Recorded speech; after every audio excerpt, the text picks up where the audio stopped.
Honda Civic jest super, super fajna. Dziękuję, do widzenia, koniec testu. Pa! Ale... Da!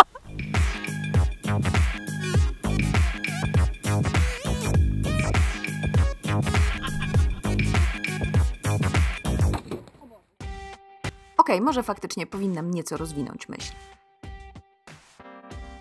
Nowa Honda Civic wygląda egzotycznie, ale to nic nowego w przypadku tego modelu. Poprzednie generacje nazywano żelazkiem albo UFO.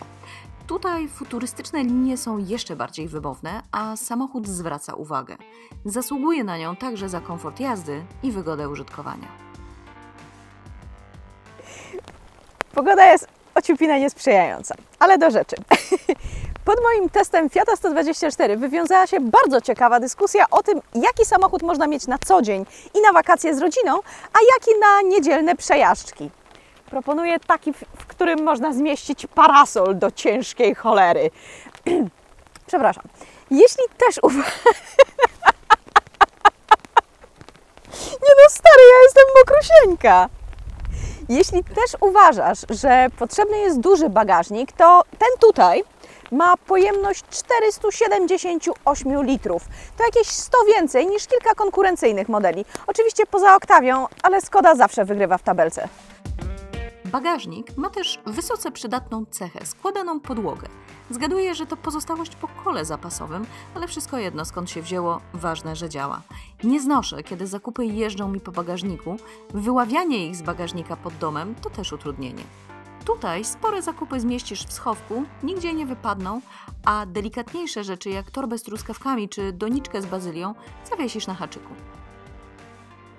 Jak mówiłam, bagażnik jest duży i głęboki, więc jak sięgnę do rolety? Haha, ktoś pomyślał o kurduplach takich jak ja.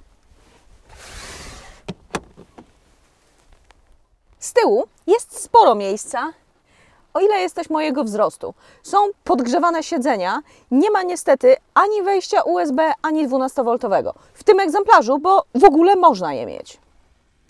Za kierownicą w Civicu jest komfortowo. Da się znaleźć odpowiednią pozycję za kierownicą, chociaż zdecydowanie wolałabym elektrycznie sterowane fotele z pamięcią, a cennik ich nie przewiduje. W związku z tym po każdej zamianie z Markiem muszę robić to.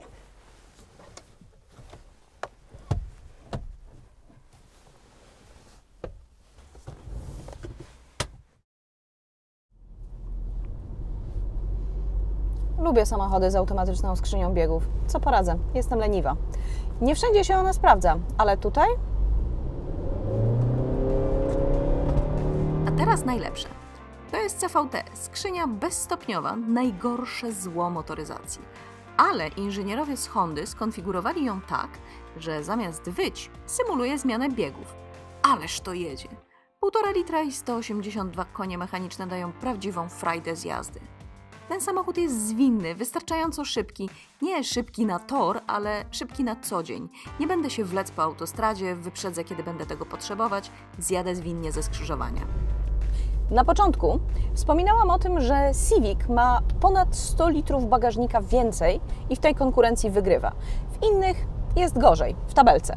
Bo w niej nowy Golf 1,5 litra, którym jeździłam niedawno, jest szybszy o 0,2 sekundy, lżejszy o 100 kg, ma wyższy moment obrotowy. No i co z tego? Skoro jest do bólu nudny, porządny, a tu...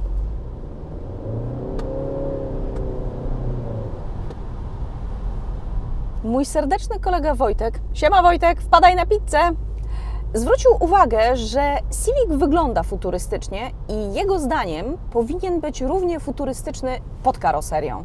Jasne, mamy aktywny tempomat, asystenta utrzymania pasa ruchu i inne systemy, ale to żaden wyjątek. Wiele współczesnych modeli ma takie systemy. Podejrzewam, że na końcu wygląda to tak, że statystyczny konsument, Kowalski, Schmidt czy Matsumoto, może i chce, żeby jego samochód wyglądał kosmicznie, ale woli samochód, który jest samochodem, a nie super nowoczesnym, samojezdnym komputerem. I tak właśnie jest z Civiciem. Wygląda nowocześnie, ale obsługuje się go jak każdy inny samochód. I cóż, mnie też się podoba. A Tobie? Podoba się nowy Civic? Daj mi znać w komentarzu, czy myślałaś o takim samochodzie dla siebie. Jeśli ten test Ci się podobał, daj kciuk w górę, a jeśli nie chcesz przeoczyć moich kolejnych materiałów, naciśnij dzwoneczek. Zajrzyj na mój blog, jest pięknie, i na mój Instagram, linki poniżej.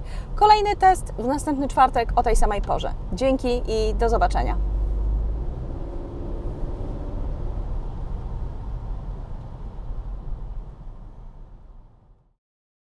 Rypią żabami piesze. Ja się na to nie pisałam.